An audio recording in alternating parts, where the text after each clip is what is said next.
అని సంతోషంగా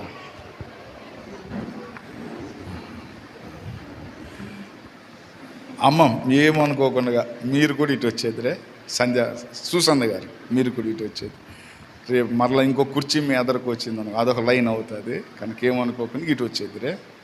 పిల్లలు ఆంటీ గారు కుర్చీ తెచ్చేటైనా కుర్చీ కాదండి సరే ఇటు వచ్చేయండి అమ్మ, పైన కూర్చోండి రండి.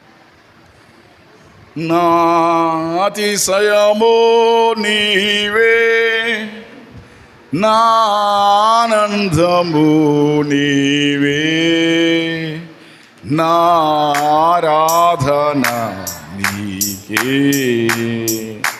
నా అతిశయము ఆనందము నీవే,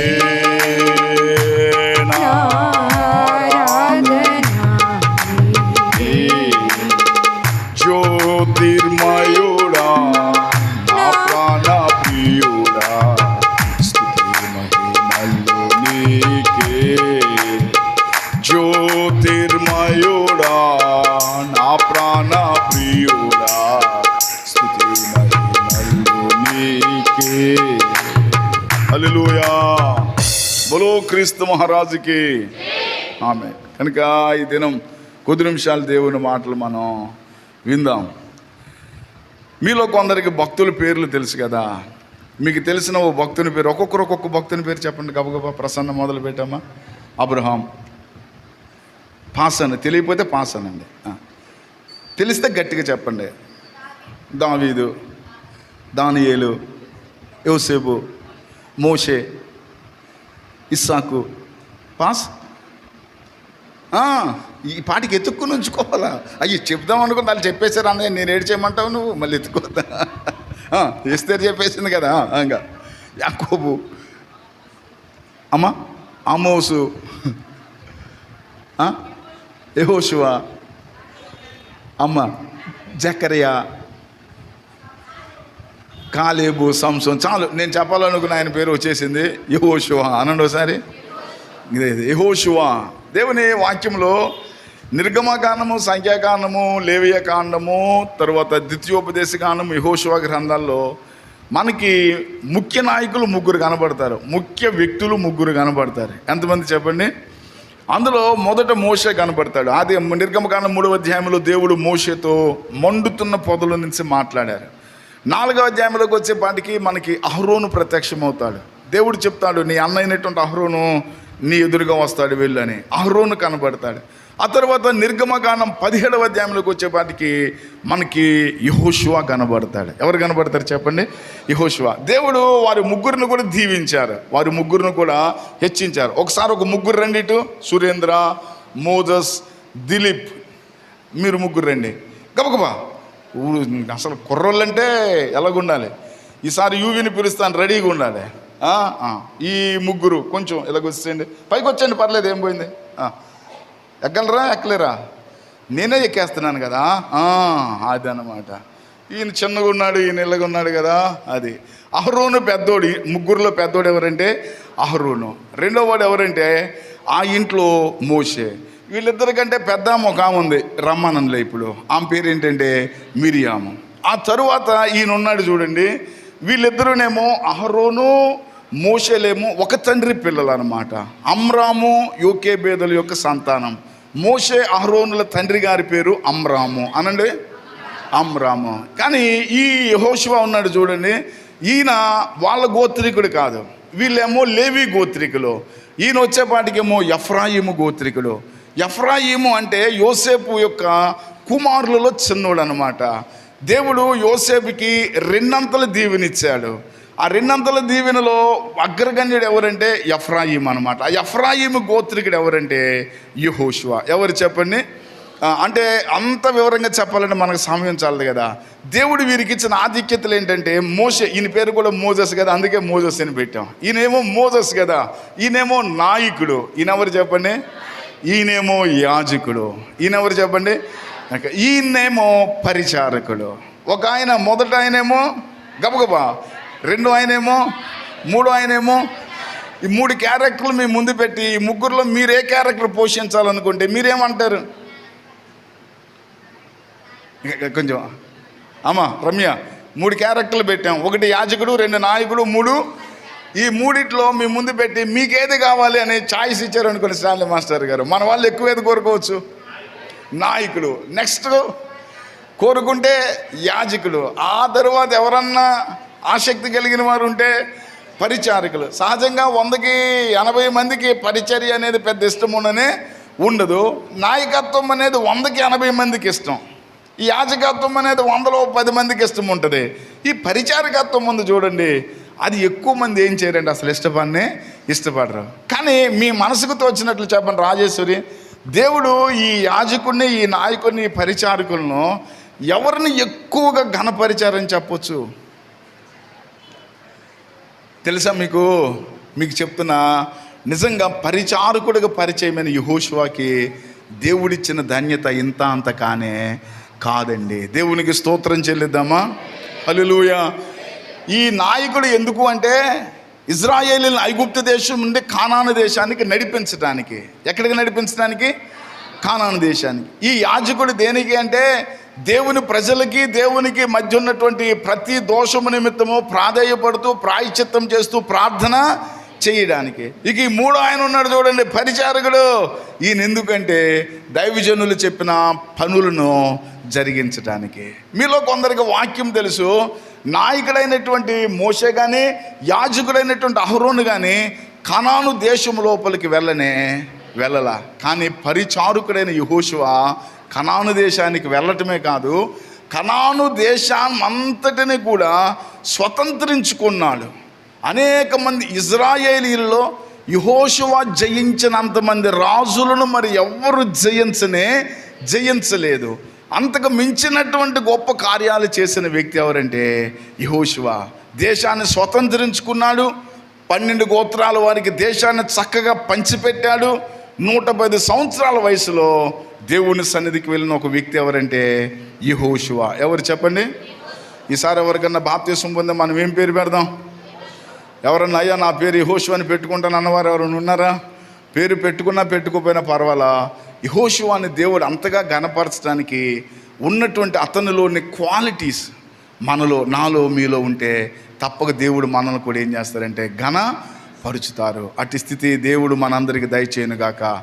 కనుక యెహోషువలో ఉన్నటువంటి ఒక 4-5 లక్షణాలు ఈ దినం మీ ముందు ఉంచాలని చెప్పి ఆశపడుతూ చెప్పాను. మొదట ఆయన ఎవరు? ఆయనకి దేవుడిచ్చిన ఘనత ఏంటి? 2 ఎవరు?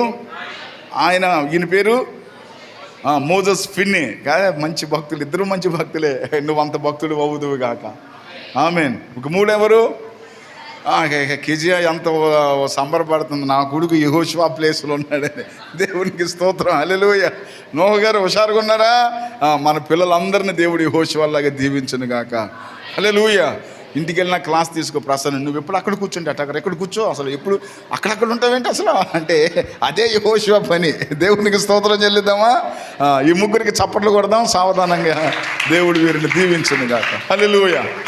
అమ్మయ్య, తొందరగా ప్రసంగం ముగిచ్చేవరా అనుకుంటున్నారా? ముగింపు కాదు, మూలరాయి పడింది. దేనికి? ఇది మూలరాయి, శంకుస్థాపన జరిగిందనమాట. దేవునికి స్తోత్రం చెల్లిద్దామా? చూడండి, యెహోషువ గ్రంథం 10వ అధ్యాయం. యెహోషువ గ్రంథం 10వ అధ్యాయం 13వ వచనంలో దేవుని యొక్క వాక్యం. చెప్పడానికి చాలా సంగతులు యెహోషువ జీవితంలో ఉన్నాయి, కానీ అన్నీ మనం చెప్పుకోవడానికి ఇది అనువైన సమయం కాదు కనుక యెహోషువ జీవితంలో దేవుడు అతన్ని కనపరిచిన విధానాల్లో ఒక కార్యాన్ని మనం చదివితే 10-13 చూడండి. మరియు యెహోషువ 10-13 అమ్మ. సూర్యుడు ఆకాశము మధ్యన నిలిచి ఇంచుమించు ఒక నాడెల్లా అస్తమింప త్వరపడలేదు. యెహోవా ఒక నరుని మనవి వినినా ఆ దినము వంటి దినము దానికి ముందే గాని దానికి తరువాతనే గాని ఉండలేదు. నాడు యెహోవా ఇశ్రాయేలీయుల పక్షముగా యుద్ధము చేసెను. ప్రభువుకు స్తోత్రం చెల్లిద్దామా? హల్లెలూయా. అది అప్పుడు యెహోషువాయు అతనితో కూడా ఇశ్రాయేలీయులందరూ గిల్గాలులోనున్న పాలెములోనికి తిరిగి వచ్చిరి.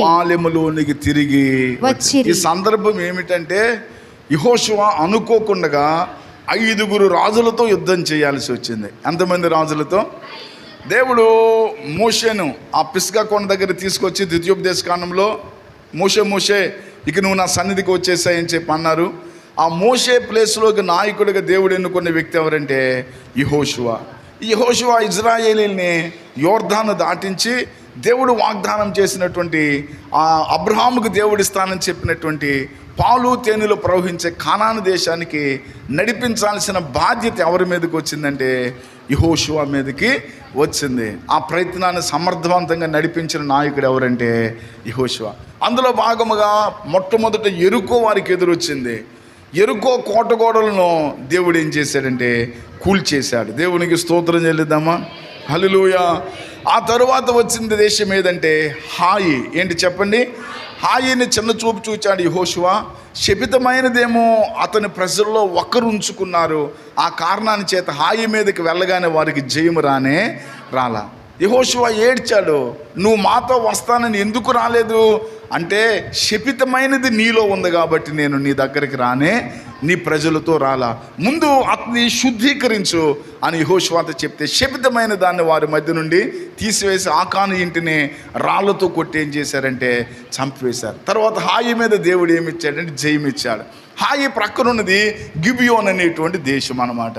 ఆ గిబియోనీయులు కొంచెం ఆలోచించారు, ఒరే బాబో ఆ యెరికోని అలా కూలగొట్టేశారు, హాయి వారిని జయించేశారు, వీళ్ళు మన మీదకి వస్తే మనం వీరితో ఏం చేయలేమంటే నిలబడలేమని చెప్పి కొంచెం యుక్తిగా ప్రవర్తించారు. కొంతమంది మనుషులు ఏం చేశారంటే ఈ యెహోషువ దగ్గరికి రావడానికి సిద్ధమయ్యారు. అయితే వారు ప్రక్కనున్నటువంటి దేశం నుండి ఇక్కడికి రావాలంటే వాళ్ళకి పెద్ద ప్రయాస కాదు. అందుకని వారు ఏం చేశారంటే చినిగిపోయిన బట్టలు వేసుకున్నారు, అరిగిపోయిన చెప్పులు వారు ధరించుకున్నారు, ద్రాక్ష తిత్తులు పగిలిపోయినవి తీసుకున్నారు. వారి తలకు నూనె లేకోకుండా వారు బహుకాలము ప్రయాణము చేసిన యాత్రికుల్లాగా ఏం చేశారంటే యెహోషువ దగ్గరికి వచ్చి అయ్యా మీ గురించి ప్రత్యేకంగా దేవుని గురించి మేము విన్నాం, మీ ముందు ఎలాంటి వారు కూడా నిలబడలేరు, మేము మీతో సమాధానం కోరుకుంటూ వచ్చాం, మీ వల్ల మాకు ఏ కీడు జరగకూడదు, మా వల్ల మీకు ఏ కీడు జరగదు, మీరు ఎక్కడ అంటే మేము బహుదూరంలో వచ్చామయ్యా అని అన్నారు. సరే యెహోషువ సరే ఇలాగ దేవుణ్ణి నమ్మి మనల్ని నమ్మి వచ్చిన వారిని, శరణను వచ్చిన వారిని ఎవరిని కూడా మనం త్రోసివేయకూడదని చెప్పి వారితో నిబంధన చేశాడు యెహోషువ. ఆ తర్వాత తెలిసింది వారు దూరదేశస్తులు కాదు, నెక్స్ట్ ఉన్నటువంటి దేశం ఏదంటే వీరి దేశమే. ఇప్పుడు వారితో యుద్ధం చేయడానికి ఏం లేదంటే యెహోషువకు అవకాశం వారితో ఏం చేశారంటే నిబంధన చేశారు. తర్వాత వారిని ఏం చేశారంటే ఇశ్రాయేలీలకు సహకరించే, ఎట్టి చాకిరీ చేసే, కట్టెలు నరికే, రాళ్ళను మూసే పనివారిగా వారిని ఉంచుకున్నారు. కానీ వారికి ఏం చేయలేదంటే కీడు చేయలేదు. ఈ గిబియోనీయులు యెహోషువతో సమాధాన పడ్డారన్న సంగతి ఆ పక్కనున్న యెరూషలేము, గిబియోన్ తర్వాత దాటితే ఏమొచ్చిందంటే యెరూషలేము దేశం వచ్చింది. యెరూషలేము రాజు ఏం చేశారంటే కొంచెం ఆలోచించాడు, వీరి ముందు మనం నిలవలేము, మన ముందున్న వాడేమో రాజీ పడిపోయాడు, కనుక ఒక పని చేస్తే బాగుంటుందని చెప్పి తన ప్రక్కనున్న 4 దేశాల వారికి యెరూషలేము రాజు కబురు పెట్టాడు. అబ్బాయ్ ఈ గిబియోనీయులు ఏం చేశారంటే యెహోషువతో రాజీ పడ్డారు, ఇప్పుడు నెక్స్ట్ టార్గెట్ ఎవరంటే నేను, నా తర్వాత మీరే. వాళ్ళు మనల్ని అటాక్ చేయకముందే మనం వెళ్ళి ఏం చేద్దామంటే గిబియోను మీద దాడి చేద్దామని చెప్పి 4 రాజులను పురికొల్పి మొత్తం 5 రాజులు ఎక్కడికి వచ్చారంటే యెహోషువతో సంధి చేసుకున్న గిబియోనీల మీదకి వచ్చారు. ఈ గిబియోనీల మీదకి వచ్చేవాడిని గిబియోను రాజు ఏం చేశారంటే యెహోషువకి కబురు పెట్టాడు, అయ్యా ఇలాగా పలానా వారు నా దేశం మీదకి వచ్చి నన్ను ముట్టడి వేశారు, నువ్వు వచ్చి నాకేం చేయాలంటే సహాయము. ఆ వార్త అందుకోగానే రాత్రంతా యెహోషువ మనుషులను తీసుకుని ప్రయాణమై ఎక్కడికి వచ్చాడండి గిబియోనుకు వచ్చాడు. 5 రాజులు వారి సైన్య సమూహాలతో వచ్చి ఉన్నారు. అప్పుడు యెహోషువ ప్రార్థనా పూర్వకంగా దేవుణ్ణి గుర్తు తెచ్చుకుని వారితో ఏం చేశాడంటే యుద్ధము చేశాడు. యుద్ధం హోరాహోరీగా జరుగుతుంది. దేవుడు పైనుండి శత్రువుల మీద వడగండ్లు కురిపిస్తున్నాడు, మెరుపులు మెరిపిస్తున్నాడు. యెహోషువకి దేవుడు తోడున్నట్లుగా రుజువుపరుస్తున్నాడు. ఈ యుద్ధము భీకర రూపం దాల్చింది. ఈలోపు సూర్యుడేమో నెత్తి మీదకి వచ్చాడు. మధ్యాహ్నం అయిపోయింది. దాదాపు సమయము 1-2 ప్రాంతాలు అవుతుంది. చూస్తేనేమో 5 దేశాల సైనికులు విస్తారంగా ఉన్నారు. ఈ సూర్యాస్తమయం అయితే యుద్ధం చేయడానికి వీలుండదు కాబట్టి శత్రువులు ఏమవుతారంటే తిరిగి ఇళ్ళకి వెళ్ళి లేదా దాక్కుని మరింత బలముతో రేపటి దినాన యుద్ధానికి వస్తారు. ఇప్పుడు వచ్చిన వారిని ఈ పూట మొట్టి చెప్పేస్తే రేపు యుద్ధానికి ఏముండదండి, అవకాశం ఉండకూడదు. అర్థమవుతుంటే స్తోత్రం చెప్పండి అని ఆలోచన చేశాడు. ఆలోచన చేస్తే ఏం చేయాలి? అప్పుడు వెంటనే ఏమన్నాడంటే ప్రార్థనాపూర్వకంగా, సూర్యుడా నీవు గిబియోనులో, అది చంద్రుడా నీవు అయ్యాను లోయలో నిలువు అని చెప్పి ఆజ్ఞాపూర్వకంగా ప్రార్థన చేశాడు. దేవునికి స్తోత్రం చెల్లిద్దామా? హల్లెలూయా. అంటే యెహోషువ యొక్క మేధస్సు ఎలాంటిదో చూడండి. శత్రువు ఈ రోజును తప్పించుకుంటే రేపు రెట్టింపు బలంతో వస్తాడు కాబట్టి శత్రువుని ఈరోజు ఎక్కడికి వెళ్ళకూడదు, ఇంటికి వెళ్ళనివ్వకూడదు. శత్రువుని ఇంటికి వెళ్ళకుండా సమూల నాశనం చేయాలంటే మనకేం కావాలంటే సమయము కావాలి. సమయమేమో చాలినంత లేనే లేదు. అంటే దేన్నన్నా పెంచుకోవచ్చు కానీ సమయాన్ని ఎక్కడ పెంచుకుంటాం? కాబట్టి చేయగలిగింది ఏముంది మాస్టారు? చీకటి పడ్డాక మనమేమి చెయ్యాలని ఉన్నది కానీ పరిస్థితి మనకు అనుకూలంగా లేదనే రకం కాదు. ఏమన్నాడు తెలుసా? ఒకసారి ఆలోచించాడు. పరిస్థితిని మనమేమీ చేయలేకపోయినా పరిస్థితుల్ని మార్చగలిగిన దేవుడు ఉన్నాడు. అవసరమైతే సమయాన్ని కుదించగలడు, సమయాన్ని ఇప్పాలే సమయాన్ని. ఇప్పుడు యేసు ప్రభు సిలువలో ఉన్నప్పుడు మధ్యాహ్నమే ఏమైంది? చీకటి. మధ్యాహ్నం 12 గంటల నుంచి 3 గంటల వరకు ఆ దేశం అంతా కూడా ఏమైందంటే చీకటి ఆవరించింది. అంటే మధ్యాహ్నము చీకటి చేయగలిగిన వాడు రాత్రిపూట వెలుగును అంత మాత్రమే కాదు దినమును సాగదీయగలిగిన వాడు. ఆలోచించాడు, దేవునికి సమస్తము సాధ్యం కదా. దేవా సూర్యుడు కదలకుండగా చంద్రుడు కదలకుండగా వారిద్దరు ఏమవ్వాలంటే మేము పగ తీర్చుకునేంత వరకు వారు అలాగే ఉండిపోవాలయ్యా అని ప్రార్థన చేశాడు. దేవునికి స్తోత్రం చెల్లిద్దామా? హల్లెలూయా. ఎప్పుడైనా పరిస్థితులు మనకు ప్రతికూలంగా మారుతున్నాయి అన్నప్పుడు, మనకు కావలసిన సమయం లేదని మనం అనుకుంటున్నప్పుడు, లేకపోతే మనకు అననుకూలమైనటువంటి వాతావరణం మనకు ఎదురవుతుంది అనుకుంటున్నప్పుడు, నేనైనా మీరైనా ఎవరిలాగా ఆలోచించాలో తెలుసా? గట్టి చెప్పండి. ఆ మాట అంటానికే కొంతమందికి నూరు రానే సహజంగా అపార్థం చేసుకోవద్దు. ఏదన్నా దెయ్యం పట్టిన వాళ్ళని ఎక్కడ తీసుకొస్తాం?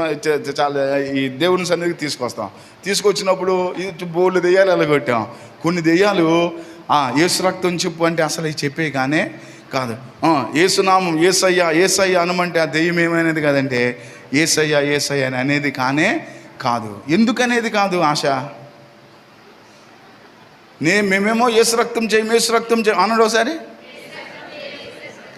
వాళ్ళు అనేవాళ్ళు కాదు. ఎందుకనేవాళ్ళు కాదు?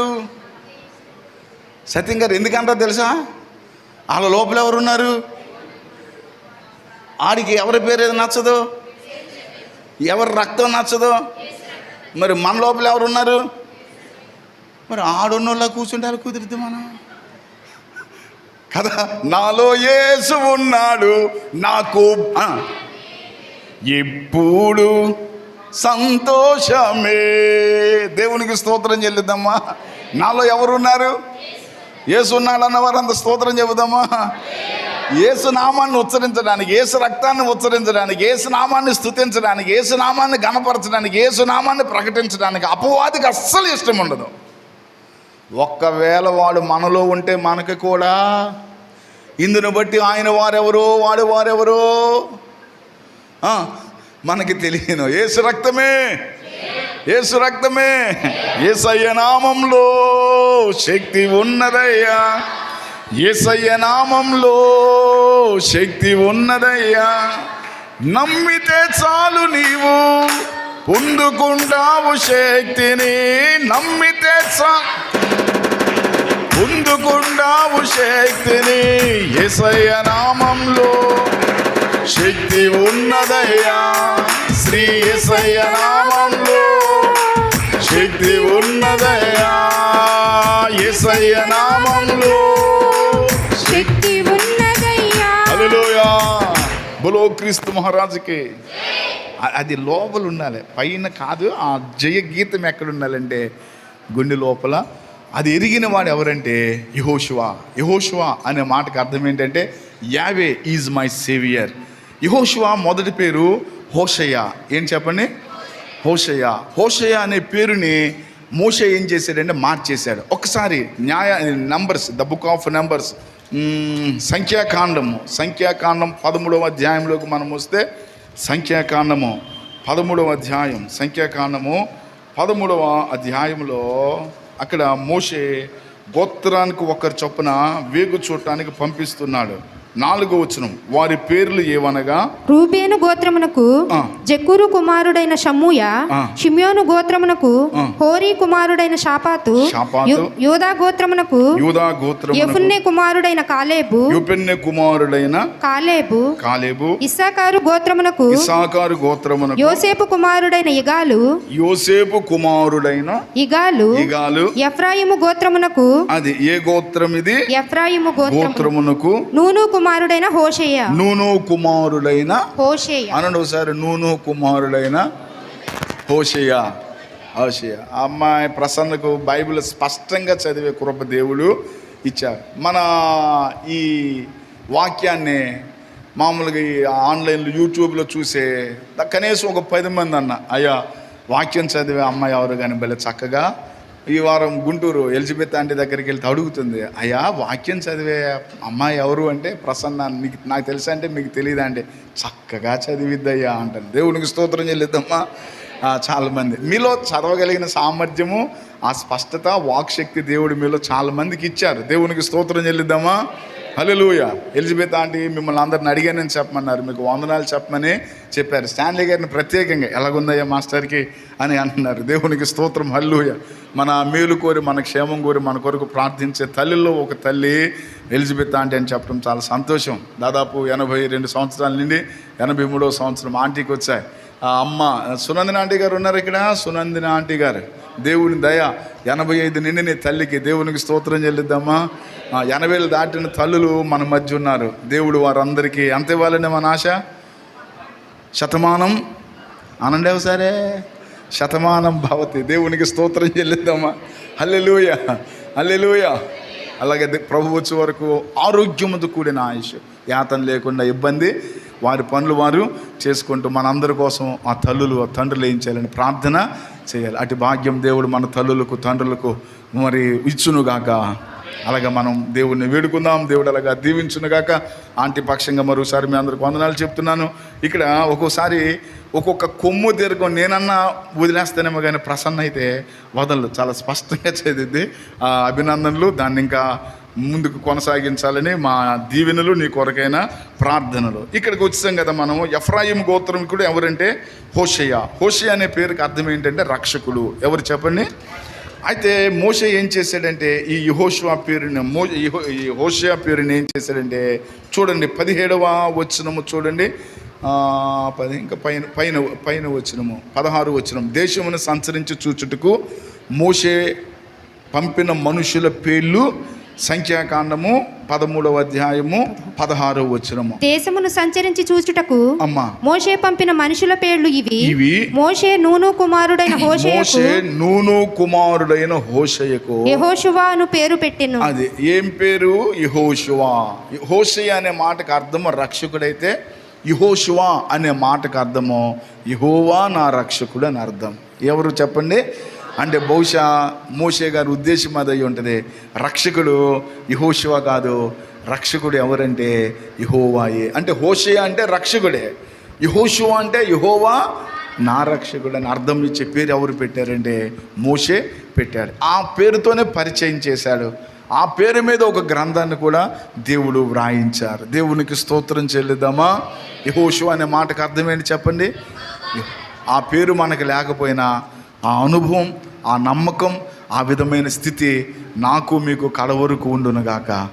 మన ప్రభువే మనకు రక్షకుడు గుండి నడిపించునుగాక, కాపురు గుండి కాపాడునుగాక, సహాయకుడు గుండి సహాయం చేయనుగాక, స్నేహితుడిలాగుండి చేయి పట్టుకుని నడిపించునుగాక, శిఖరం మీదకి ఎక్కించునుగాక.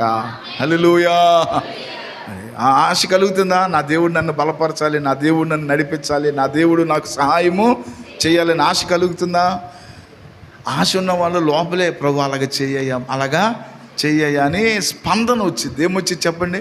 స్పందన. ఇక ఆశ లేని వాళ్ళకి ఏమి రాదంటే ఏ స్పందన రానే రాదు. ఒకే ఒక్క స్పందన, ఎప్పటికి ఇద్దరా నాయన, ఈ సురోమాన మనుషులుంటే అన్నట్లు ఎప్పుడు ముగిస్తావు అనుకుంటున్నాను. మిమ్మల్ని చూస్తే ఇంకా చెప్పబుద్ధేసేస్తుంది నాన్న. దేవునికి స్తోత్రం చెల్లిద్దామా. ప్రభు మిమ్మల్ని దీవించును గాక, మీ చురుకుదనాన్ని ఆశీర్వదించును గాక. హెబ్రీ స్త్రీలంట చురుకైన వారంట. మీరందరూ అలాగా చురుకుగా ఉండడం గొప్ప భాగ్యము. అసలు భాగ్యం రావాలంటే దానికి మూలం ఏముండాలి తెలుసా? చురుకు ఉండాలి. చురుకైన వారు వేకుని లేస్తారా, 7ంటికి లేస్తారా? సరే, మళ్ళీ అటు వెళ్తే యెహోషువకి న్యాయం జరగదు కదా. వచ్చేస్తున్న దేవుడు చురుకుదనాన్ని మీకు ఇచ్చిన గాక.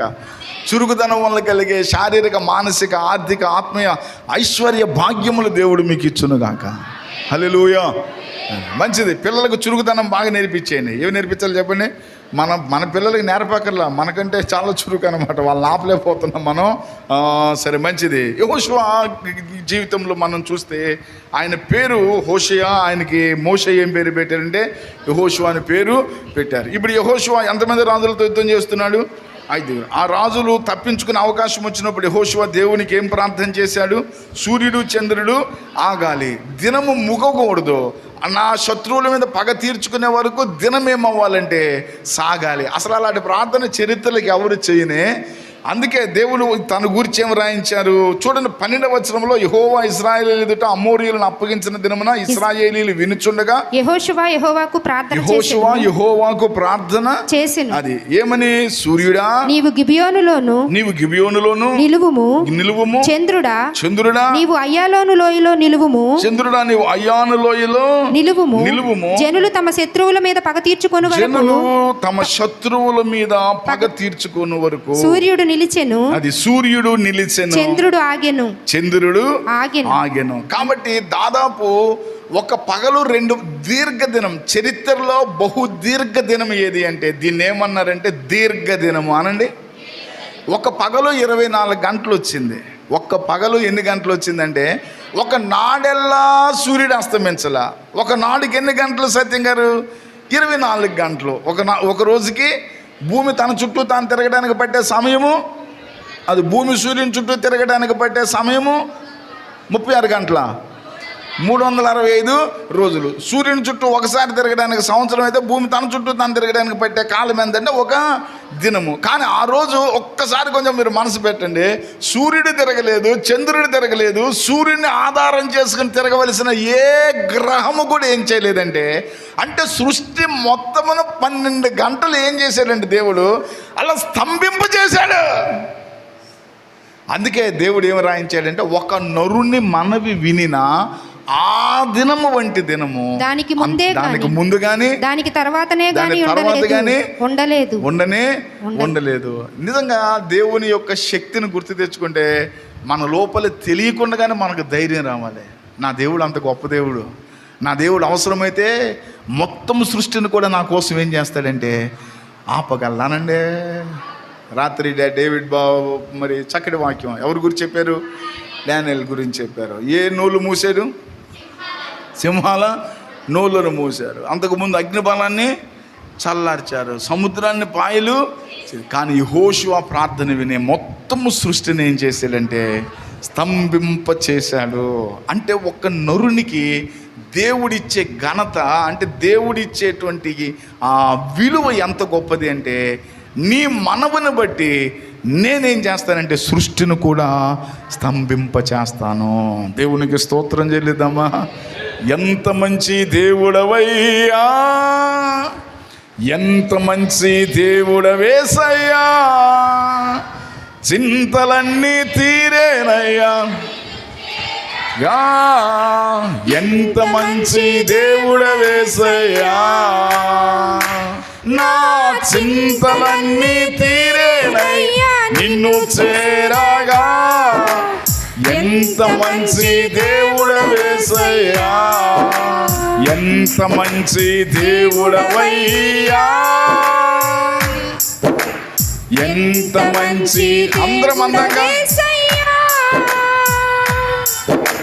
చింతలన్నీ తీరేనయ్యా నేను చేరాగా, ఎంత మంచి దేవుడవేసయ్యా, నా చింతలన్నీ తీరేనయ్యా నేను చేరాగా. ఎంత మంచి దేవుడు యేసయ్యా. ఏమన్నా ప్రోత్సాహం కలుగుతుందా? దేవా, ఒక నరుని మనవి, ఒక భక్తుని మనవిని సృష్టిని ఏం చేసావు? నా సమస్యను తొలగించవా? నా చింతను తొలగించలేవా? నాకున్నటువంటి కష్టాన్ని తీసివేయలేవా? నా పరిస్థితిని మార్చలేవా అనే ఆ విశ్వాసం మీలో వృద్ధి అవుతుంటే మీలో వాక్యం ఏమవుతుందంటే అది వేళ్ళూనుకుంటున్నట్లు. మీలో వాక్యము వేళ్ళూనుతుంటే మీ లోపల ఏమొస్తాయంటే ఇలాంటి ఆశలు వస్తాయి, ఇలాంటి నమ్మకాలు వస్తాయి, ఇలాంటి ప్రోత్సాహాలు వస్తాయి. ఇది మంచి నేల లాంటి హృదయం అంటారు. ఏ నేల లాంటి హృదయం? రాతి మీద విత్తనం వేసామనుకోండి, ఆ రాతిలోనికి వాక్యపు వేరేమవ్వదు, వెళ్ళనే. మీరు యెహోషువ గురించి, ఆయన యొక్క ప్రార్థనా శక్తిని గురించి, దేవుడు ఆయనకి ఇచ్చినటువంటి ఆ ఘనతను గురించి వింటుండగా మీ మీద మీకు ఒక ధైర్యము, దేవుని మీద మీకు విశ్వాసము కలుగుతుంటే మీ హృదయము మంచినేల లాంటి హృదయం.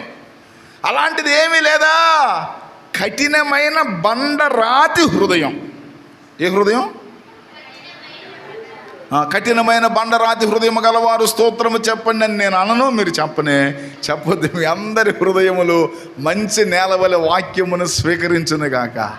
వాక్యము వేళ్ళూనుకున్నది మీలో నూరంతలుగా ఫలించును గాక. యెహోషువ వలె దేవుని ద్వారా గొప్ప కార్యాలు మీరు చూచుదురుగాక, గొప్ప జయాలు మీరు పొందుదురుగాక, వాగ్దానాలు మీరు అనుభవించుదురుగాక కదా. అప్పుడప్పుడు మనం పేపర్లో యాడ్లు చూస్తాం. ఏమండి, 1000 రూపాయలకే 10 గ్రాముల బంగారం అంటాడు. ఎంత? 1000 రూపాయలకి. ఎప్పుడైనా మీరు చూసారా? నేను చాలాసార్లు చదివా, రూపాయి కట్టండి బైక్ మీరు సొంతం చేసుకోండి అంటాడు. ఎంత కట్టాలి? ఆ యాడ్ ఎప్పుడైనా చూసారా మీరు? నేను 3 సార్లు చూసా. అరే, రూపాయికి బైకా? 100 రూపాయలు, 1000 రూపాయలకి 10 గ్రాముల బంగారమా అంటే ఆ కింద ఏమంటాడు తెలుసా? షరతులు మన బ్యాంక్ మేనేజర్ గారు చెబుతున్నారు. ఏం వర్తిస్తాయి? యాడేమో ఫుల్ అట్రాక్షను, కింద మొత్తం బతుకంతా వాళ్ళ చేతులు పెట్టుకోవడానికి ఏమంటారంటే వాళ్ళు ఇచ్చే 1,00,000 రూపాయలు పెడితో మన 10 లక్షల ఆస్తి వాళ్ళ చేతిలో ఉన్నట్టు చేసేసుకుంటారు. అంటే షరతులు వర్తిస్తాయి. ఏం వర్తిస్తాయి? అసలు షరతులు లేకుండా ఎవరు ఏది మనకు అసలు ఇవ్వనే.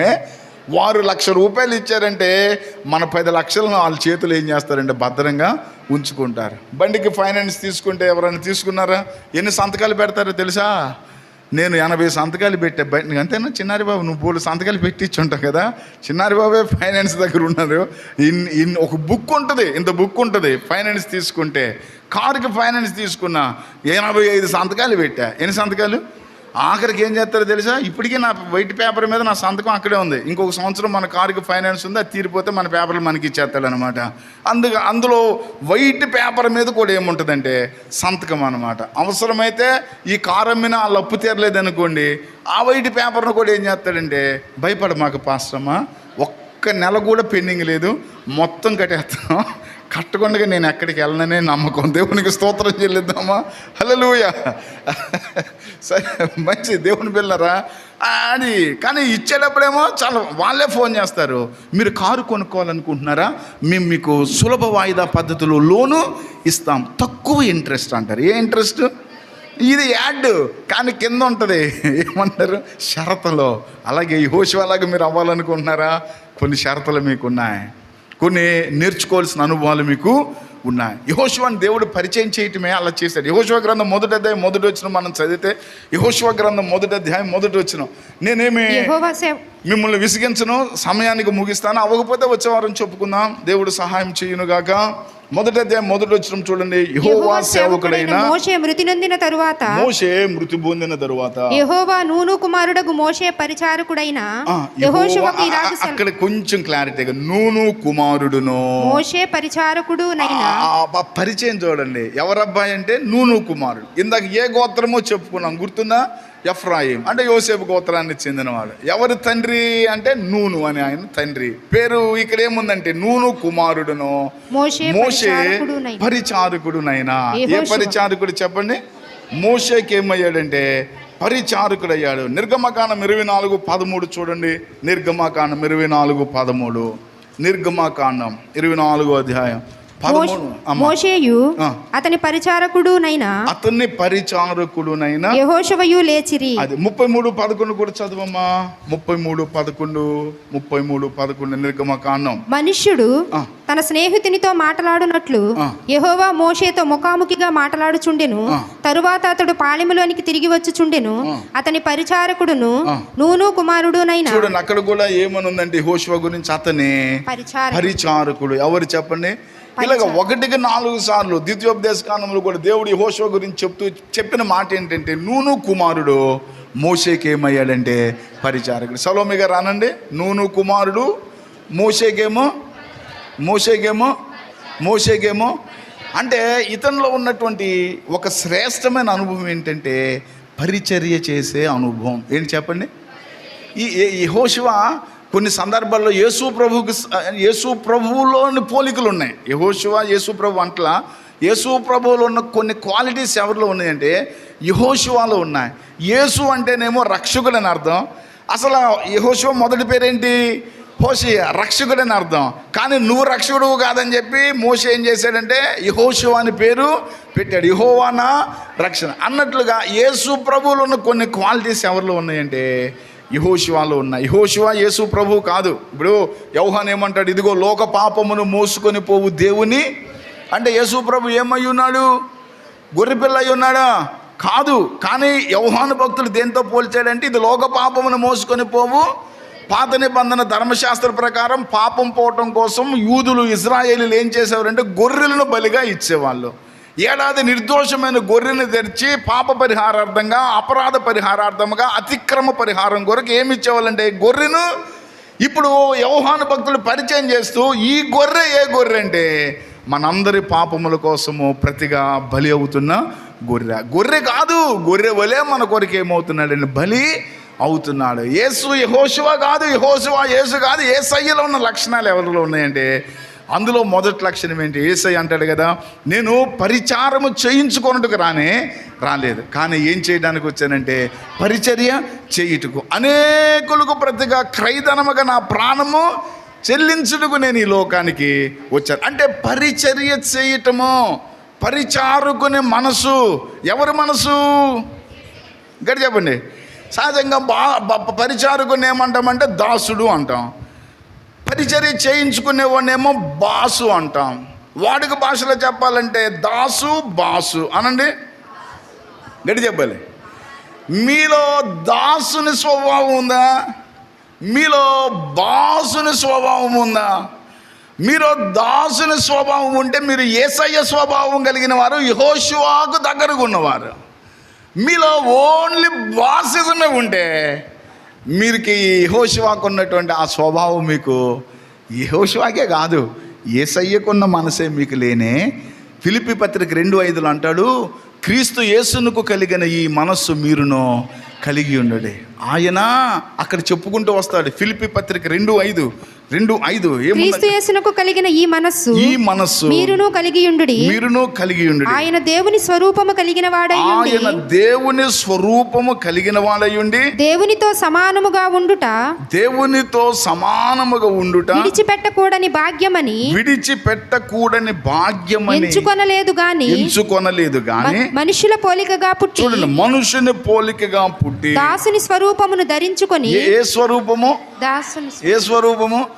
స్థాయి చెప్పాడు. ఆయన దేవునితో కూడా ఉండుట విడిచిపెట్టకూడనని భాగ్యమని ఎంచుకోవాలా. ఆయన దేవునితో సమానుడై ఉన్నాడు, దేవుడై ఉన్నాడు. కానీ మన కోసం ఆయన ఏం చేశాడంటే మనుషుని పోలికలో పుట్టిన యేసయ్య బాసిజం చేశాడా, దాసిజం చేశాడా? కొందరికి పరిచర్య చేయటం అంటే నామోషే, పరిచర్య చేయటం అంటే ఇష్టం ఉండదు, పరిచర్య చేయటం అంటే అదేదో చిన్న తనం. మనం ఎందుకు చేయాలి, అందరూ లేరా అలా అనుకుంటే యెహోషువ ఇలాగ అయ్యేవాడు కాదు. నేను చెప్తున్నా యేసయ్య మనసు ఏంటి అంటే పరిచర్య చేసే మనసు.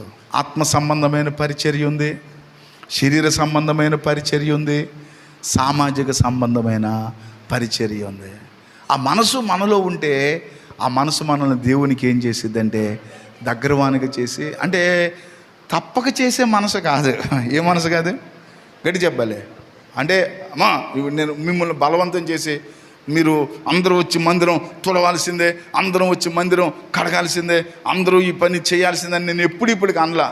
రాగలిగిన వారందరూ రాగలిగిన, ఒక్కోసారి రావాలని ఆశ ఉన్న శరీరం ఏమవుదంటే సహకరించదు. ఆశ ఉన్నా కానీ మనకేముండదంటే ఒక్కొక్కసారి ఆ బలం మనకు ఉండదు. కనుక దాన్ని బట్టి మనము ఎవరిని ఏం చేయకూడదు? బలవంతము చేయకూడదు. కానీ పరిచర్య అనేది స్వతహాగా చేయాల్సింది, ఇష్టంగా చేయాల్సింది, దేవుని మీద ప్రేమతో చేయాల్సింది. అమ్మా తెల్లారుతుందంటే మీకు ఎలాగుంటుంది? తెల్లారు లేచేది మొదలు పడుకునేదాకా కుష్ఠవ్యాధిగ్రస్తులకి గాయాలు కడుతూ, కట్లు కడుతూ, డ్రెస్సింగ్ చేస్తూ మరి ఇంత ఇది చేస్తారు కదా, అది మాకు చూడడానికే కొంచెం అన్ఈజీగా ఉంటుంది. అలాంటిది మీరు లేచింది మొదలు పడుకునేదాకా ఇలాగా వ్యాధిగ్రస్తులు గాయాలు కడుతూ రోజు గడుపుతారు కదా, తెల్లారుతుందంటే అప్పుడే తెల్లారిందా అనిపిస్తుందా? అసలు తెల్లారుతుంటే మీకు ఏ ఫీలింగ్ వచ్చిందని ఒక విలేకరి మదర్ తెరీసా గారిని అడిగారు. అప్పుడు మదర్ తెరీసా ఏమందో తెలుసా? ఏ రోజు ఉదయం కోసము నేను బద్దకించలేదు, కానీ ప్రతిరోజు ఉదయానికంటే ముందే లేచి నా దేవునికి ఏం చేసేదాన్ని అంటే ప్రార్థన చేసేదాన్ని. చేసి ఆ ప్రార్థనలు అనేదట, యేసయ్యా నీ పోలికలో ఉన్న నీ పిల్లలకి ఈ దినమంతా చక్కటి ఉపచారం చేసే ఓపికను నాకు దయచేయండి, బలమును నాకు దయచేయండి. నేను ఎవరి గాయాన్ని కట్టినా వారిలో యేసయ్యను చూచేదాన్ని అందంట. ఎవరి గాయము కట్టినా వారిలో ఎవరిని? గడి చెప్పాలి. ఒకసారి మదర్ తెరీసా గారి మీద బోల్డెన్ని కుట్రలు జరిగినాయి. ఒకరికి డబ్బులు ఇచ్చి చంపడానికి పంపించారు. చంపడానికి అది అతిసార వ్యాధి లాంటి వ్యాధి వచ్చింది, కలరా వ్యాధి ఏదో. మొత్తానికి పేషెంట్ని తీసుకెళ్ళి రోడ్డు అవతల ఒక పాకలాగా వేసి అందులో పెట్టారట. వాంతులు, విరోచనాలు, విపరీతమైనటువంటి వ్యాధితో అతడు ఉన్నాడు. అతని దగ్గరకు అతని ఇంటి వారే వెళ్ళట్లేదట. మదర్ తెరీసా గారు వెళ్ళి అతను కూడా ఏం చేశారంటే ఇంటి వాళ్ళు సేవ చేయడానికి కూడా ముందుకు రాని పరిస్థితుల్లో ఆమె ఏం చేసిందంటే ఉపచారం చేస్తుంటే ఈ డబ్బులు తీసుకుని చంపడానికి వచ్చినోడు ఎత్తుక్కుంటూ వచ్చాడంట. ఎక్కడుంది అంటే అది అక్కడుంది అన్నారంట. అక్కడున్న ఆమెను అటాక్ చేయడానికి ఇతడు బాగా మానసికంగా ప్రిపేర్ అయ్యి వాడి అయినటువంటి కత్తి తీసుకుని మొత్తం మత్తుతో నింపబడి ఆమె మీదకి వెళ్ళడానికి సిద్ధపడ్డాడట. కానీ ఆమె అతన్ని ఒడిలో పడుకోబెట్టుకుని అలాగా విపరీతమైనటువంటి వాంతులు, విరోచనాలతో ఇబ్బంది పడుతున్న వ్యక్తికి ఏం చేస్తుందంటే ఉపచారం చేస్తుంటే అంత తాగి డబ్బులు తీసుకుని ఈమెను చంపడానికి వచ్చినటువంటి ఆ మనిషి కళ్ళమ్మట ఏమొచ్చినాయి అంటే నీళ్ళు వచ్చినాయట. ఇలాంటి తల్లిన నేను చంపడానికి వచ్చిందని చెప్పి ఎలుగెత్తి ఏడిచాడట. ఇంకేం అర్థం కాక ఏంటి బాబు ఏడుస్తున్నావు, ఏమైందంటే అప్పుడు చెప్పాడట, అమ్మ నిన్ను చంపడానికి డబ్బులు తీసుకుని కత్తి తీసుకుని వచ్చాను, కానీ నిన్ను చూచాక నేను చంపేదని నా మీద నాకు అసహ్యము వేసిందమ్మా అని కత్తి వదిలిపెట్టేసి వెళ్ళాడంట. చప్పట్లు కొట్టొచ్చేసి ప్రభుకి ఒకసారి హల్లెలూయా. ఎవరైనా ఉన్నారా, ఎచటైనా ఉన్నారా ఇలాంటి స్నేహితుడు? ఎవరైనా ఉన్నారా, ఎచటైనా ఉన్నారా ఇలాంటి స్నేహితుడు? నా యేసయ్య లాంటి మంచి స్నేహితుడు, ప్రేమించి ప్రాణం పెట్టిన గొప్ప స్నేహితుడు. నా యేసయ్య లాంటి మంచి స్నేహితుడు, ప్రేమించి ప్రాణం పెట్టిన గొప్ప స్నేహితుడు. ఎవరైనా ఉన్నారా, ఎచటైనా ఉన్నారా ఇలాంటి స్నేహితుడు? ఎవరైనా ఉన్నారా, ఎచటైనా ఉన్నారా ఇలాంటి స్నేహితుడు? హల్లెలూయా.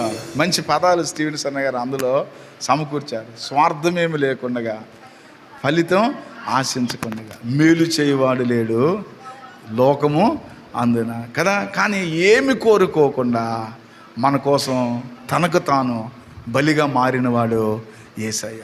పరిచారకుని లక్షణం ఏంటంటే ప్రతిఫలాన్ని ఆశించి చేసేది కాదు. యెహోషువ యొక్క మనసు ఏంటంటే పరిచర్య చేసే మనసు. అమ్మా పండు పావని ఇల్లు గుడి తుడిసిరావంటే నేను ఎందుకు తుడవాలి అల్లేరా అంటే ఏ మనసు లేదు,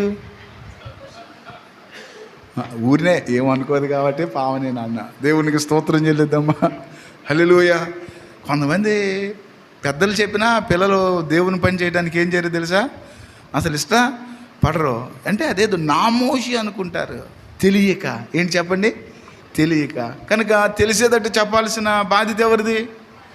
నా ఆశ ఏంటంటే మీరందరూ యెహోషువలాగా దేవుని వల్ల బలం పొందాలి, జయం పొందాలి, వృద్ధి పొందాలి, ఘనత పొందాలి. ఏ మనుషుడికి లేని ఖ్యాతిని దేవుడు మీకు దయచేయాలి. దానికి మూలం ఏంటి చెప్పండి? ప్రసంగానికి శంకుస్థాపన ఇందాక ఆ ముగ్గురు అన్నంగా ఇప్పుడు యెహోషువకి శంకుస్థాపన ఏంటంటే పరిచర్య. ఆత్మీయ పరిచర్య ఉంది, శారీరక పరిచర్య ఉంది, సామాజిక పరిచర్య. అసలు మీకు ఆ మనసు ఉందా? అందరూ శారీరకంగా పరిచర్య చేయలేకపోవచ్చు, ఆత్మీయంగా ఏం చేయొచ్చు? అందరం ఆత్మీయంగా పరిచర్య చేయలేకపోవచ్చు, శారీరకంగా ఏం చేయొచ్చు? సామాజికంగా ఏం చేయొచ్చు? అసలు ఏ పరిచర్య చేసే మనసు లేనే లేదు అంటే క్రీస్తు మనసు ఇంకా మనకు రాలేదు. క్రీస్తు మనసు ఏంటి? క్రీస్తు యేసునకు కలిగిన ఈ మనస్సు మీరును కలిగి ఉండడి. ఆయన పరలోకమును విడిచిపెట్టకూడని భాగ్యమని ఎంచక దేవునితో కూడా ఉండటాన్ని ఆయన వదులుకుని మనుషుని పోలికగా పుట్టి. అరే అబ్బాయి, ఆయన ఏం వదులుకున్నాడో తర్వాత ఇప్పుడు అసలు మమ్మల్ని ఎప్పుడు వదులుతావో చెప్పరా. బోళ్ళన్ని ప్లాన్లు ఉన్నా ఇంటికి వెళ్ళిన తర్వాత నీకు 11:30 వరకే టైం ఇచ్చామరా. Then after time is ours రా, something is waiting for us. ఎన్నిసార్లు కూడా చెరగొట్టేసేవో సుధాకరా. దేవుడు నన్ను క్షమించును గాక, మిమ్మల్ని కరుణించును గాక, పోగొట్టుకున్న కూరకు మరి శ్రేష్టమైన ఈవి మీకు ఇచ్చును గాక. హల్లెలూయా. ఆ మనసు ఉందా? పరిచారకుని మనసు ఉందా? పరిచర్య చేసే అనుభవం ఉందా? అసలు అదంటే ఇష్టమేనా అనేది ఒకసారి మనల్ని మనం ఏం చేయాలంటే, ఎక్కడ చూడండి అంత గొప్పవాడైనటువంటి యెహోషువ ఆ గ్రంథం రాసింది ఎవరంటే యెహోషువనే. యెహోషువ గ్రంథాన్ని రాసింది ఎవరంటే యెహోషువనే. ఎప్పుడు రాశాడంటే దాదాపు తన యొక్క అవసాన కాలం 110 సంవత్సరాలు బ్రతికాడు. 110వ సంవత్సరంలో రాశాడు. అతడు తన యొక్క జీవితంలో ఇన్ని గొప్ప కార్యాలు చూసిన తర్వాత దేవుడు చెప్పినట్లు తన గురించి తాను వ్రాయటం మొదలుపెట్టి ఎలాగ తాను పరిచయం చేసుకున్నాడంటే, నేనేమో నూను కుమారుడిని, మోషేకి నేను ఎవరినంటే పరిచారక. అది నాకున్నటువంటి ఆ గొప్పతనం ఏదన్నా ఉందంటే నేను మోషేకి ఏమై ఉన్నానంటే పరిచారకుడిని. దేవునికి స్తోత్రం చెల్లిద్దామా. కనుక అట్టి మనసు దేవుడు మనకు దయచేయునుగాక. ఆ పరిచర్యలో ఎలాంటివాడంటే విధేయత కలిగిన పరిచారకుడు. ఏ పరిచారకుడు చెప్పండి? వారు ఐగుప్తు దేశంలో బయటకు వచ్చారు. ఒక్క మాట చెప్పి తర్వాత యెహోషువ గురించి మళ్ళీ చెప్పుకుందాం. బయటకు వచ్చారు. బయటకు వచ్చిన తర్వాత వెంటనే వీరి మీదకి అమాలేకులు అనే వాళ్ళు ఏం చేశారంటే యుద్ధానికి వచ్చారు, మీదకు వచ్చారనమాట. దారి ఇవ్వకుండా వారు వీరిని ఇబ్బంది పెట్టడానికి వీరి మీద యుద్ధానికి వస్తే అప్పుడు ఇశ్రాయేలీలకేమో యుద్ధం అంటే అసలు తెలియదు. అబ్రహాము, ఇస్సాకు, యాకోబులు జీవితంలో కొన్ని యుద్ధ సంఘటనలు చూశారు. కానీ యోసేపు దినాల తర్వాత వీరు ఎక్కడికి వెళ్ళారంటే ఐగుప్తు దేశానికి వెళ్ళారు. ఐగుప్తు దేశంలో దాదాపు 400 సంవత్సరాలు ఉన్నారు. ఈ 400 సంవత్సరాల్లో ఇశ్రాయేలీలు ఏమి నేర్చుకోలేదంటే యుద్ధం నేర్చుకోలేదు. ఎందుకనంటే ఐగుప్తీయులు ఇశ్రాయేలీలని కేవలము వెట్టి చాకిరీ చేసేటువంటి బానిసలుగానే చూచారు. వారిని పనివారుగానే చూచారు, పనికత్తులుగానే చూచారు, దాసులుగా చూచారు, దాసీలుగా చూచారు. అంతేగాని వారికి ఉన్నతమైన ఉద్యోగము కానీ సైన్యములో ప్రాధాన్యత కానీ ఇశ్రాయేలీలకు ఇవ్వలేదు. అంటే కఠినమైనటువంటి బానిసత్వ బ్రతుకు బతికిన వారు ఎవరంటే ఇశ్రాయేలీలే. ఎవరు చెప్పండి? వారు ఐగుప్తులు ఎంతకు తెగించారంటే ఇశ్రాయేలీలో ఎవరన్నా మగపిల్లోడు పుడితే వాడిని పురిట్లోనే ఏం చేయాలంటే చంపించేద్దాం, లేకపోతే రేపొద్దున వీరు మన మీద ఎదురు. అంటే ఇశ్రాయేలీలు అంటే వారికి అంత అభద్రతా భావం, ఆ విధమైనటువంటి అయిష్టకరమైనటువంటి స్వభావం. వారికి యుద్ధం ఏమి రాదు. కానీ వీరు బయటకు వచ్చిన తర్వాత ఇశ్రాయేలీలకి వెంటనే ఏమొచ్చిందంటే యుద్ధం వచ్చింది. చెప్పండి ఒకసారి. నోహు గారు ఎప్పుడన్నా యుద్ధం చూసారా? నోహు గారు యుద్ధం చూసారా? ఇంట్లో యుద్ధాలు కాదు. దేవునికి స్తోత్రం చెల్లిద్దామా. కొంతమంది అంటారు, అయ్యా రోజు మా ఇంట్లో యుద్ధమే. ఎవరితో అమ్మ? భార్య భర్తలకు యుద్ధం, తల్లి పిల్లకు యుద్ధం, తండ్రి కొడుకులకు యుద్ధం, అత్త కోడలకు యుద్ధం. ఈ యుద్ధాల గురించి కాదు నేను చెప్పేది. మరి ఏ యుద్ధం? ఇప్పుడు ఇజ్రాయేల్ వారికి ఇరాన్కి ఏం జరుగుతుంది? యుద్ధం. దాదాపు పోయిన సంవత్సరం అక్టోబర్ 7వ తారీఖున మొదలైంది ఇజ్రాయేలీల్లో యుద్ధం. అప్పటి నుంచి ఇప్పటికి వారు ఏం చేస్తున్నారంటే యుద్ధం చేస్తూనే ఉన్నారు. వేల వేల మిస్సైళ్ళు, క్షిపణులు, డ్రోన్లు ఇజ్రాయేలీల మీదకి ఉపయోగిస్తూనే ఉన్నారు శత్రు దేశాల వారు. వాటన్నిటి నుండి దేవుడు వారిని రక్షిస్తూనే ఉన్నాడు. దేవునికి స్తోత్రం చెల్లిద్దామా? హల్లెలూయా. వారిని బాధించిన వారిని సమూల నాశనం చేసే వరకు వారు ఎక్కడ విడిచిపెట్టేదట్టు లేనే. కానీ తరువాత రాబోయే దినాల్లో సరే మళ్ళీ అటు వెళ్తే రావటం కష్టం కనుక ఆ విషయంలోకి వస్తున్న ఇజ్రాయేలీలు చేసిన మొదటి యుద్ధం ఎవరిదంటే అమాలేకీయులతో. ఎవరిది చెప్పండి ఒక్కసారి. నిర్గమకాండం 17వ అధ్యాయం, నిర్గమకాండం 17వ అధ్యాయం, నిర్గమకాండం 17వ అధ్యాయం చూడండి. ఆ భాగం మనం చదివితే 8వ వచనం నుంచి. తరువాత అమాలేకీయులు వచ్చి రెఫీదీములో ఇజ్రాయేలీలతో యుద్ధము చేయగా, రెఫీదీములో ఇజ్రాయేలీలతో యుద్ధము చేయగా మోషే యెహోషువతో మన కొరకు మనుషులను ఏర్పరిచి వారిని తీసుకొని బయలు వెళ్ళి అమాలేకీయులతో యుద్ధము చేయుము రేపు నేను దేవుని కర్రను చేత పట్టుకొని ఆ కొండ శిఖరము మీద నిలిచెదను. యెహోషువ మోషే తనతో చెప్పినట్లు చేసి. చూడండి యుద్ధం వచ్చింది. యుద్ధం వచ్చినప్పుడు మోషే ఏమన్నాడంటే యెహోషువని పిలిచాడు. ఎందుకంటే యెహోషువ మోషేకి ఏమై ఉన్నాడు? పరిచారకుడై ఉన్నాడు. ఇప్పుడు యెహోషువని పిలిచి ఏమన్నాడంటే, యెహోషువ నువ్వు మన కొరకు కొంతమంది మనుషులను తీసుకో, అమాలేకీయులతో వెళ్ళి ఏం చేయాలంటే యుద్ధము. ఇప్పుడు దాకా చెప్పుకున్నాం వారికి ఇశ్రాయేలీలకి ఏమి లేదంటే యుద్ధ నైపుణ్యము, వారు యుద్ధము చేసిన వారు కాదు. కానీ అమాలేకీయులు వచ్చిందేమో సైనికులు వచ్చారు. అంటే యుద్ధంలో శిక్షణ తీసుకున్నటువంటి సైన్య సమేతంగా వారు ఎవరి మీదకి వచ్చారంటే ఇజ్రాయేలీల మీదకి వచ్చారు. కానీ ఇజ్రాయేలీలకి ఏ అనుభవం లేదు. గట్టి చెప్పాలి యుద్ధ అనుభవం. నోవ గారు మీకు కర్రసాధన వచ్చా? వచ్చా అంటేగా మీరు నేర్చుకున్నారంటగా. కర్రసాధన వచ్చు, కత్తి సాధన రాదుగా. మీకు కత్తి సాధన వచ్చిన వాళ్ళు ఎవరైనా ఉన్నారా? ఆ రోజుల్లో కర్రసాధన, కత్తి సాధన, మల్ల యుద్ధాలు ఇవన్నీ కూడా యుద్ధ ఆయుధాలు అనమాట. కానీ యెహోషువతో మోషే అన్నాడు, యెహోషువ ఇలా రా అన్నాడు. చిత్తం నాయన అన్నాడు, మన కోసం మనుషులను తీసుకుని నువ్వు ఎక్కడికి వెళ్ళాలంటే అమాలేకీయులతో యుద్ధము చేయాలి అన్నాడు. ఎవరితో యుద్ధం చేయాలి? గడి చెప్పాలి. లక్కీ నువ్వు ఇక్కడ చూడాలి, లేకపోతే నీతో పేలు యుద్ధం చేస్తే. పాపం వీళ్ళు పేలతో యుద్ధం చేస్తున్నారు. అయ్యేమి పేలు? తలలో పేలు ఉంటాయి కానీ వీళ్ళకి ఎక్కడో చేతనే అమ్మగారు కనురెప్పకి పేలు పెట్టేసినాయి అండి. మన ఆడపిల్లల సలవేమో. దేవునికి స్తోత్రం చెల్లిద్దామా? హల్లెలూయా. కనురెప్పలకి పేలు వచ్చేస్తున్నాయి. తలలో ఉంటే అది వేరు. ఒకరోజు చూసేపాటికి ఎవరు చూసారు? మా దీవెన వచ్చి, అత్తయ్య ఇక్కడేంటి పేలు? ఇక్కడ పేలు ఉంటావేంటి? పిల్ల అంటే పేలు కాదు, పేలు పిల్లల్ని పెట్టేసింది. పేలులో మళ్ళీ ఏమొచ్చింది తెలుసా? అబద్ధమా నందకుమారి గారు? నిజమా? కొంచెం గట్టిగా చెప్పండి. నందకుమారి గారు నిజమా అబద్ధమా? ఏం చేసాం అప్పుడు? మళ్ళీ దానికి ఫోను, అమ్మా నందకుమారి ఈయనకి పేలు పడింది. ఎక్కడండి అంటే ఇక్కడ అంటే తీసుకురండి అన్నారు ఆమె. దేవునికి స్తోత్రం చెల్లిద్దామా?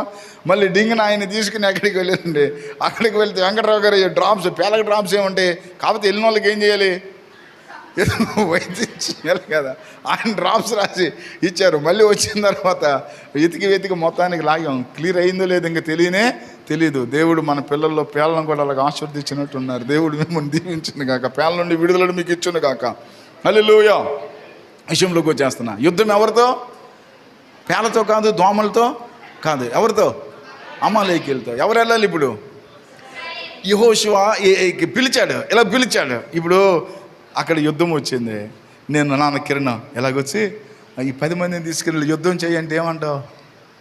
ఒకవేళ నువ్వు వెళ్తానన్న నానేమంటాడు? ఏంటది యుద్ధం? ఏంటిది యుద్ధం? పాటుగాడు వెళ్ళొచ్చుగా. ఎవరో కర్రతో సముద్రాన్ని పాయలు చేశాడుగా. ఎవరు?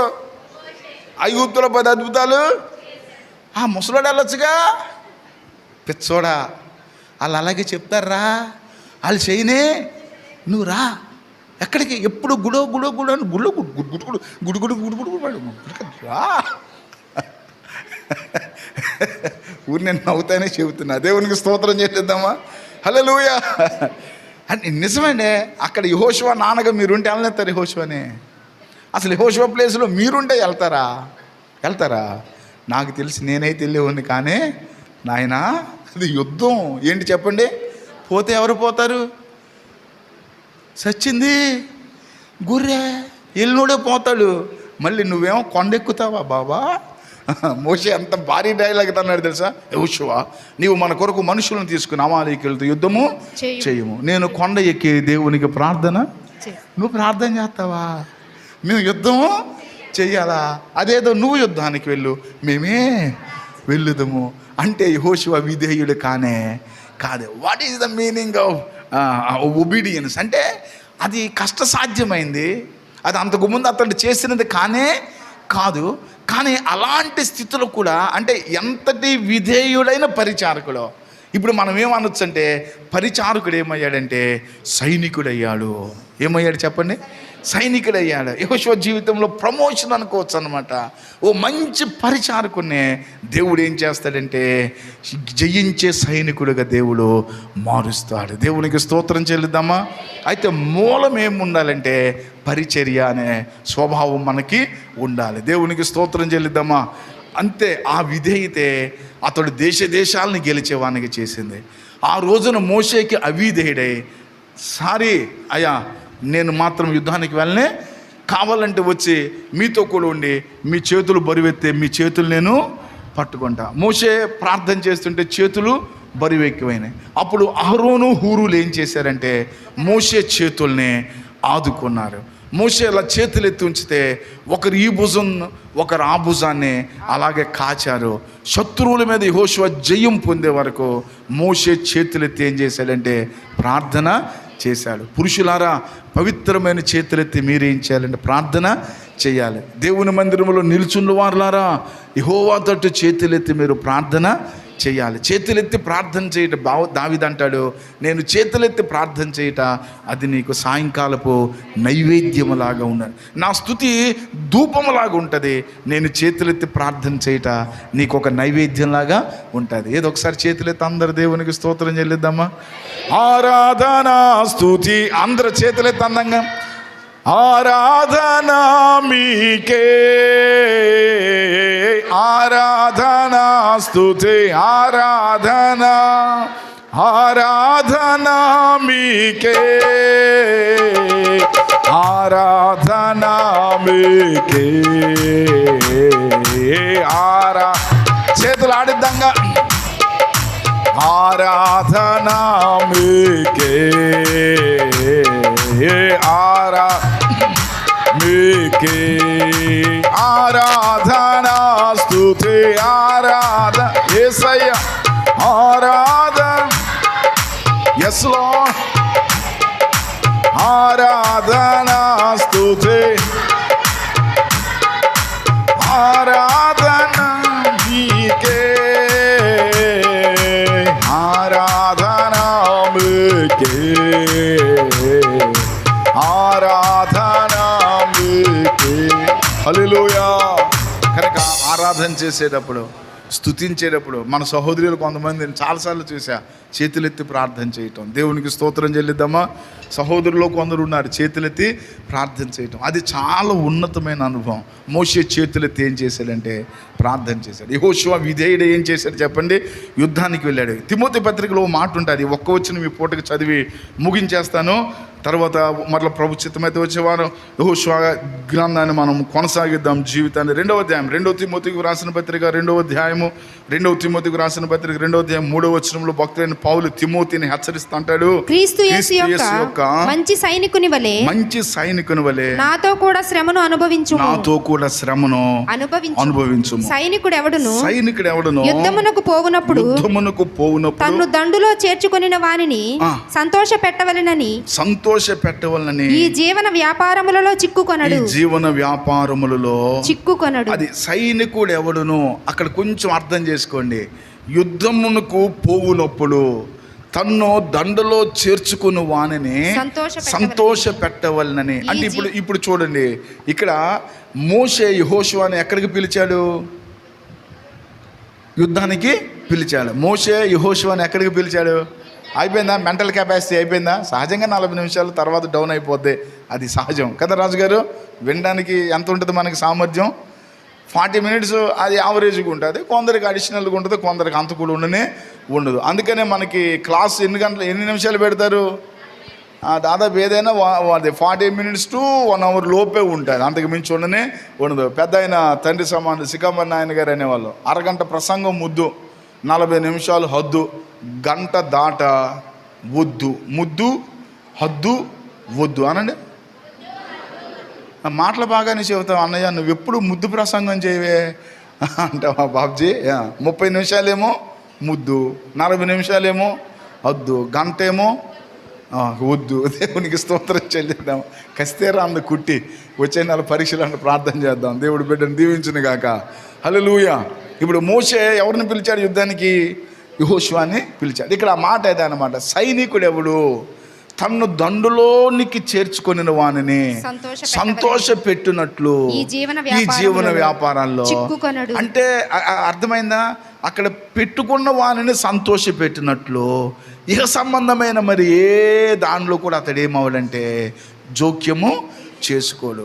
ఇక ఇప్పుడు అతను ఆ సైనికుడు గుర్రెల్లో ఒకటే, రాజు నన్ను నమ్మి తన సైన్యంలో పెట్టుకున్నాడు కనుక రాజు పక్షంగా నేనేం చేయాలంటే యుద్ధము చేయాలి, రాజుకు నేను జయాన్ని చేకూర్చాలి, రాజుకు నేను సంతోషాన్ని కలిగించాలి. కాబట్టి ఇక సంబంధమైన వ్యాపారాల్లో నేను చిక్కుకోకూడదు. అందుకంటాడు, మంచి సైనికుని వలె నాతో కూడా నువ్వేమవ్వాలంటే శ్రమ పడాలి. ఆ శ్రమ పడే మనసు కూడా ఎవరిదో తెలుసా? గడి చెప్పాలి. సుఖపడే మనసు. మీకు సుఖం అంటే ఇష్టమా, శ్రమ అంటే ఇష్టమా? గడి చెప్పాలి. మీరు ప్రభుత్వ వరకు మీకు సుఖ సౌఖ్యములు ఇచ్చునుగాక, కానీ శ్రమ అంటే ఎప్పుడు భయపడకూడదు, శ్రమ పడటానికి వెనుక తీయకూడదు. ఎందులో ఉండే కష్టము అందులో ఉంటుంది. వ్యవసాయదారుడికి ఉండే కష్టం వ్యవసాయదారుడికి ఉంటుంది, సాఫ్ట్వేర్ ఇంజనీర్కి ఉండే కష్టం అది ఖచ్చితం. కొంతమంది వ్యవసాయం చేసే వాళ్ళు ఏమనుకుంటారు, వాళ్ళకేంటరా నీళ్ళలో కూర్చుని టిక్కిటిక్కలు ఆడుకుంటారని. ఏంటంట టిక్కిటిక్కలు ఆడడం ఎంత ఇదే ఉంటుందో కదండి. అలాగే వాళ్ళకేంటరా ఉద్యోగస్తులు అని అనుకుంటారు. ఎవరి కష్టం వాళ్ళు. ఒక రకంగా ఇప్పుడు ఉద్యోగాలు చేయటమే కష్టం అయిపోయింది కదా. ఇదివరకు ఉద్యోగాలు వేరు, ఇప్పుడు టెక్నాలజీ పెరిగినకుంది ఎన్ని రకాల పరీక్షలు పెట్టేస్తున్నారు కదా. సరి విషయంలోకి వస్తున్న యెహోషువ విధేయుడైన సైనికుడు. ఎవరు చెప్పండి? పరిచారకుడు నుండి ఏమయ్యాడు? సైనికుడు అయ్యాడు. అంటే అతని మనసు ఎలాంటిదంటే, ఎలాంటి పరిచారకుడంటే దేవుడు ఏం చెప్తే అది చేసేటువంటి మనసు. కనుక దేవుని పిల్లలమైన మనం కూడా యెహోషువలాగా దేవుని చేత ఘనపరచబడాలి, బలపరచబడాలి, జయం పొందాలి. అంటే యెహోషువలో ఉన్నటువంటి ఆ క్వాలిటీ పరిచర్య చేయటము, విధేయత చూపటము మనలో వృద్ధి అగును గాక అని ప్రభు వాటి మనసు నాకు కూడా దయచేయండి. కనుక పెట్టుబడి లేదు, దీనికి ఏం లేదు చెప్పండి. ఇదంతా కూడా మైండ్ సెట్ చేసుకోవడమే. దేవునికి ఇష్టంగా మన మైండ్ని ఏం చేయాలంటే ట్యూను చేసుకోవడమే మన పెట్టుబడి అలా. అందుకే యేసయ్య అంటాడు, మీరు మారు మనసు పొందండి అంటాడు. ఏం పొందాలి? మేమేం పాపం చేస్తున్నామని మారు మనసు పొందాలి? పరిచర్య చేసే మనసు మీకు లేదుగా. మారు మనసు పొంది మీరు కూడా ఏం చేయాలంటే పరిచర్య, ఆత్మ సంబంధమైన పరిచర్య చేయండి, ప్రార్థన చేయండి, యాచన చేయండి, విజ్ఞాపన చేయండి, ఉపవాసము ఉండండి, నలుగురిని ఆత్మలో ప్రోత్సహించండి. ఆత్మ సంబంధమైన పరిచర్య. నేను రోగినై ఉంటే మీరు నన్ను చూడడానికి వచ్చారా అంటాడు. ఎవరు? యేసయ్య అన్నాడు, నేను రోగిగా ఉంటే మీరు నన్ను చూడడానికి రాలే, నేను చెరలో ఉంటే మీరు నన్ను పరామర్శించడానికి, నాకు దాహం వేస్తే మీరు నాకు నాకు వస్త్రం లేకపోతే మీరు నాకు వస్త్రము, ఇవన్నీ ఎప్పుడయ్యా? నీకు లేకపోవడం ఏంటి? మేము చెయ్యక మిక్కిలి అల్పులకు ఈ నా సహోదరులలో ఒక్కనికి మీరు చేయలే. ఎవరికి చేయలే? గట్టి చెప్పండి. ఒకరికి. మీకు గుర్తున్నాయా ఇవన్నీ లెటర్ ఏమన్నా చేసినట్టు? అటు ఈ స్థితి దేవుడు మీ అందరికి ఇచ్చును గాక. మనం ఉన్నంతలో ఇతరులకు ఏం చేయాలంటే ఉపచారము చేయాలి, పరిచర్య చేయాలి. ఆత్మ సంబంధమైన, శరీర సంబంధమైన, సామాజిక సంబంధమైన పరిచర్య అనేది ఎవరికి ఇష్టం? ఆ పరిచారకులను దేవుడు ఏం చేస్తాడు? గనులుగా, గొప్పవారినిగా చేస్తాడు. అటు స్థితి దేవుడు మీకు ఇచ్చునుగాక. ఈ సురేంద్ర విన్నావా? ఇవన్నీ అంటే ఏమేం చేస్తున్నాడు విన్నావా? యెహోషువ దగ్గర నిలబడ్డావు కదా, అలాగే చెయ్యాలి కదా. అహరోను గారు, మోజెస్ గారు విన్నారా? మీరు అందరూ ఇలాంటి మంచి అనుభవంలో సాగుదురుగాక. దేవుడు మన పిల్లలను గొప్ప చెయ్యనుగాక. ప్రార్థన చేసుకుందాం. ప్రభువా, మీ పరిశుద్ధ నామానికి స్తోత్రం. మాకు ఇచ్చిన ఈ జీవవాక్యాన్ని బట్టి మేము స్తుతిస్తున్నాం. యెహోషువను గురించిన కొన్ని అనుభవాలను మేము ధ్యానం చేస్తున్నాం. అతడు ఎఫ్రాయిము గోత్రికుడనే, నూను కుమారుడనే, హోషేయ అని తండ్రి పెట్టిన పేరైతే మీ సేవకుడైన మోషే యెహోషువగా దాన్ని నామకరణం చేశారనే. ప్రభు, అతడు తన తొలి యవ్వన ప్రాయంలోనే మోషేకు పరిచారకుడుగా ఉన్నాడనే. పరిచారకుడు అంటే ఏదో పైన పరిచర్య ఉపచారం చేసేవాడుగా కాకుండా కఠినమైన బాధ్యతను అప్పగించినప్పుడు కూడా నువ్వు మనుషులను తీసుకుని మన పక్షంగా అమాలేకీయులతో యుద్ధము చెయ్యి అంటే ప్రాణం పోయినా పర్వాలేదు అన్నట్లుగా మాయా దైవజనుల మాటకు లోబడి అమాలేకీయులతో యుద్ధము చేశాడనే. మంచి పరిచారకుడే ఒక మంచి సైనికుడిగా నిలిచాడనే. అతని జయ జీవితము అక్కడే ఆరంభమయ్యిందనే. ఆ తరువాత అతడు జయించినంతమంది రాజులను ఇజ్రాయేలీల్లో ఎవరు జయించలేదనే. ఎవరు చేయని కార్యము యెహోషువ ద్వారా మీరు చేశారనే. యెహోషువ ప్రార్థన విని మీరు సృష్టిని స్తంభింప చేశారనే. మీకు ఇష్టమైన మనసు మేము కలిగి ఉంటే మా కోసం సృష్టిని కూడా మీరు స్తంభింప చేయగలిగిన దేవుడనే నేర్చుకున్నాం. ఆ అనుభవం కలిగిన వారంగా, అటు ఆత్మీయత గలవారంగా నన్ను, మమ్మను, మా కుటుంబీకులందరినీ ఆత్మచేత నింపి స్థిరపరిచి ఆశీర్వదించమని, ఇక్కడున్న పిల్లలందరూ యెహోషువ అంటూ వారిగా, మీ చేత ఘనత పొందేవారుగా, గొప్ప చేయబడేవారుగా, వాగ్దానాలు అనుభవించేవారుగా, జయ జీవితము జీవించేవారుగా స్థిరపరచమని యేసుక్రీస్తు ప్రభునామమును స్తుతించి ప్రార్థన చేస్తున్నాం పరమ తండ్రి. మంచిది, అందరం లేచి నిలవబడదాం.